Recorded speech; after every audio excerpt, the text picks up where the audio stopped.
This weird Halloween trivia isn't bogus. Halloween is a time for candy, costumes and the Charlie Brown cartoon special, but how did it become this way? Why are children and teens encouraged to run around the neighborhood threatening tricks? Jack-o'-lanterns are a pretty strange concept, but historically, strangers giving you candy was supposed to be a bad thing. You may already think that Halloween is a pretty bizarre holiday. What other celebration could inspire both a sexy olive costume and spooky drones? That said, sexy snowmen can't hold a candle to Halloween's truly bizarre origins. Even if that's just because a snowman would melt if it held a candle. Chances are you really have no idea just how weird Halloween truly is, so here are 8 facts to fix that. Originally, you had to dance for your treat. Most experts trace trick or treating to the European practice of mumming, or ga-icing, in which costume-wearing participants would go door-to-door performing choreographed dances, songs and plays in exchange for treats.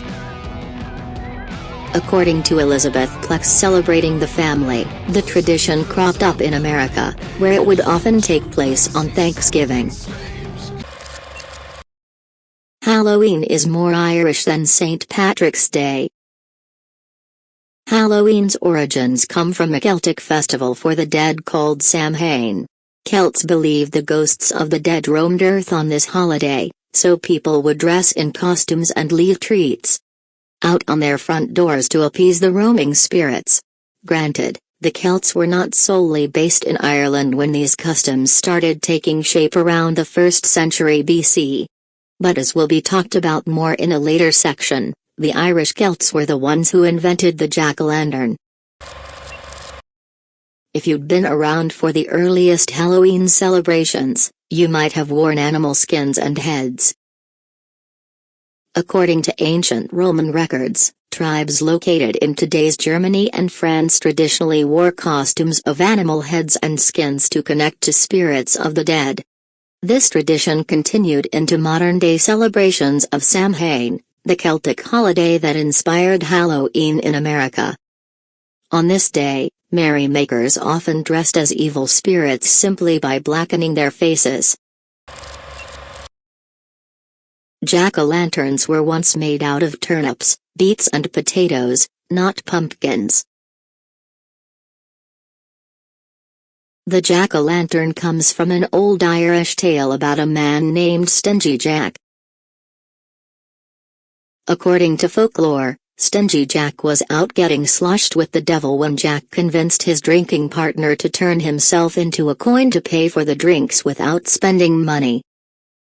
Jack then put the devil, shaped like a coin, into his pocket, which also contained a silver cross that kept the devil from transforming back.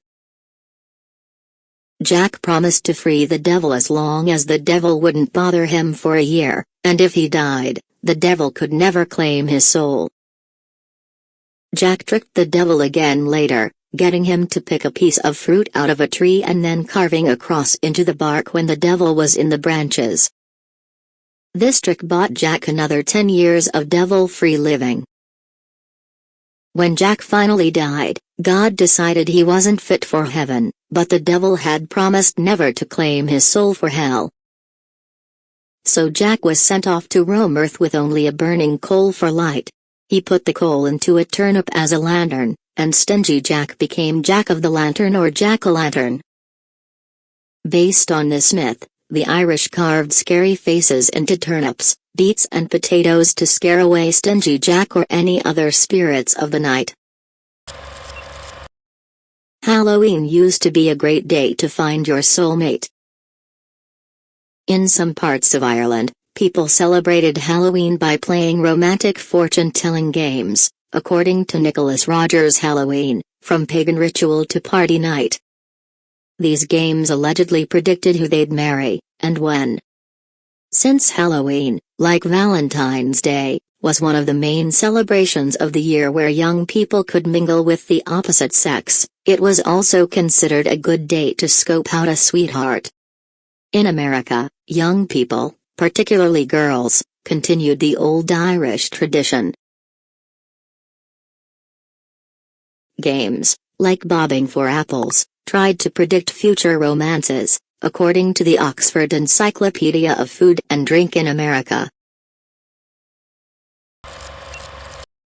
In a few American towns, Halloween was originally referred to as Cabbage Night. This came from a Scottish fortune-telling game, where girls used cabbage stumps to predict information about their future husbands.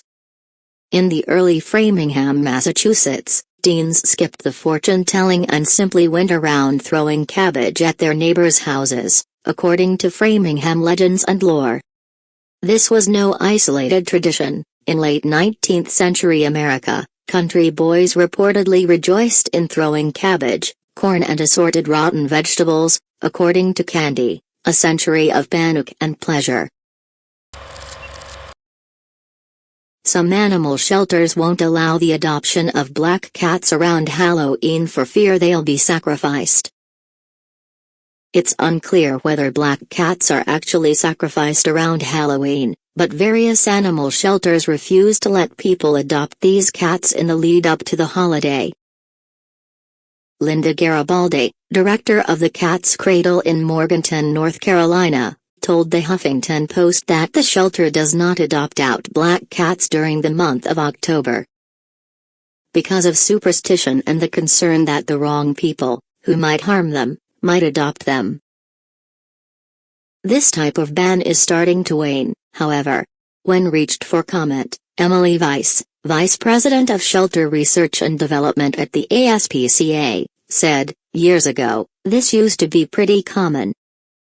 That shelters would not adopt out cats during Halloween for fear of something horrible happening to the cats, but we don't hear too much anymore."